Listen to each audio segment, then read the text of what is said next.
और 18 नवंबर को छत्तीसगढ़ विधानसभा का सत्र शुरू होगा, जहां सत्र में 25 सालों की संसदीय यात्रा को याद किया जाएगा।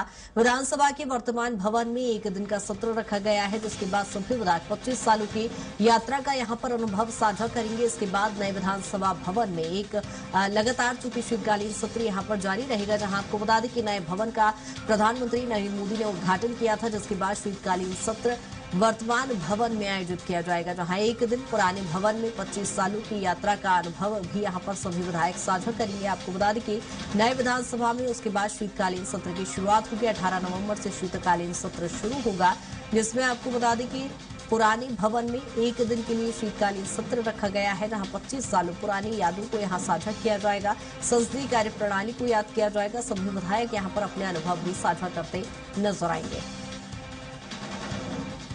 विधानसभा के वर्तमान भवन में फिर ये सत्र रखा जाएगा, जिसके बाद आपको बता दें कि प्रधानमंत्री नरेंद्र मोदी ने विधानसभा के नए भवन का उद्घाटन किया था।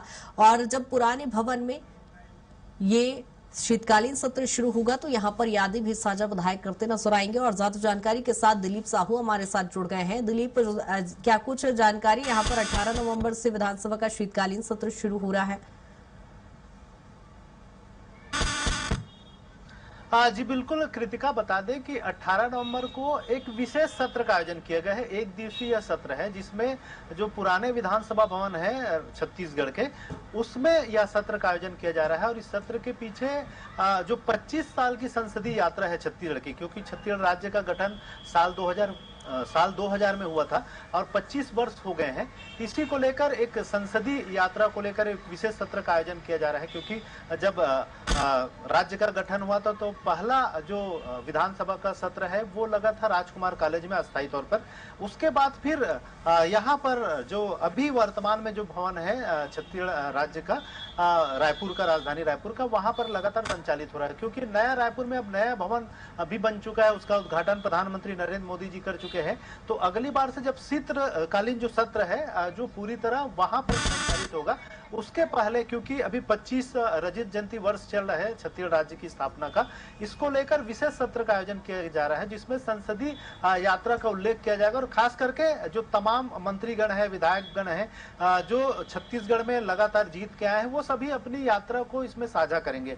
चाहे पूर्व सीएम भूपेश बघेल की बात करें, जो सत्ता पक्ष में भी रहे, विपक्ष में भी रहे, विभिन्न भूमिकाओं में रहे, उन तमाम भूमिकाओं का भी जिक्र करेंगे। इसी तरह कई ऐसे विधायक हैं यहाँ पर। वर्तमान में जो सीएम है विष्णुदेव साय जी, वो अपनी यात्रा का यहाँ पर बखान करेंगे। इसी तरह नेता प्रतिपक्ष जो वर्तमान में डॉक्टर चरणदास महंत जी है, जो पिछली सरकार में विधानसभा अध्यक्ष के रूप में भी भूमिका निभा चुके हैं और लगातार वे अलग अलग भूमिकाओं में रहे हैं, उनका भी जिक्र करेंगे। तो इस तरह से धर्मलाल कौशिक है, काफी वरिष्ठ विधायक है, जो विभिन्न पदों पर रहे, विधानसभा अध्यक्ष के रूप में भी अपनी भूमिका निभा चुके हैं, नेता प्रतिपक्ष के रूप में भी रहे और वर्तमान वरिष्ठ विधायक भी है।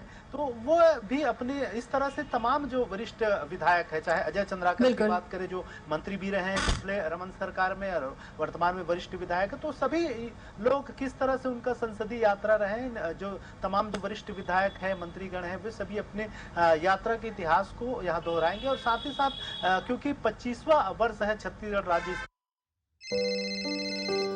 हाँ बोल बेटा करण। क्या जिंदगी की रोज की दौड़ में हम अक्सर चीजें वर्तमान रूप में विधानसभा अध्यक्ष के रूप में भी भूमिका निभा चुके हैं और लगातार वे अलग अलग भूमिकाओं में रहे हैं, उनका भी जिक्र करेंगे। तो इस तरह से धर्मलाल कौशिक है, काफी वरिष्ठ विधायक है, जो विभिन्न पदों पर रहे, विधानसभा अध्यक्ष के रूप में भी अपनी भूमिका निभा चुके हैं, नेता प्रतिपक्ष के रूप में भी रहे और वर्तमान वरिष्ठ विधायक भी है। तो वो भी अपनी इस तरह से तमाम जो वरिष्ठ विधायक है, चाहे अजय चंद्राकर की बात करें, जो मंत्री भी रहे पिछले रमन सरकार में और वर्तमान में वरिष्ठ विधायक है, तो सभी लोग किस तरह से उनका संसदीय यात्रा रहे, जो तमाम जो वरिष्ठ विधायक है, मंत्रीगण है, वे सभी अपने यात्रा के इतिहास को यहाँ दोहराएंगे। और साथ ही साथ क्योंकि 25वां वर्ष है छत्तीसगढ़ राज्य स्थापना का, इसलिए विशेष सत्र का आयोजन किए गए हैं, क्योंकि एक यादगार के रूप में सादर इस जो वर्तमान भवन है उसको एक तरह से विदाई समारोह भी एक माना जाता है। हाँ बिल्कुल दिलीप, कहीं ना कहीं अहम हो जाता है जब एक भवन से यादें जुड़ी होती है और जब उसे छोड़ा जाता है तो वाकई वो यादें भी बहुत जरूरी हो जाती है और सभी अनुभव अपने साझा करेंगे।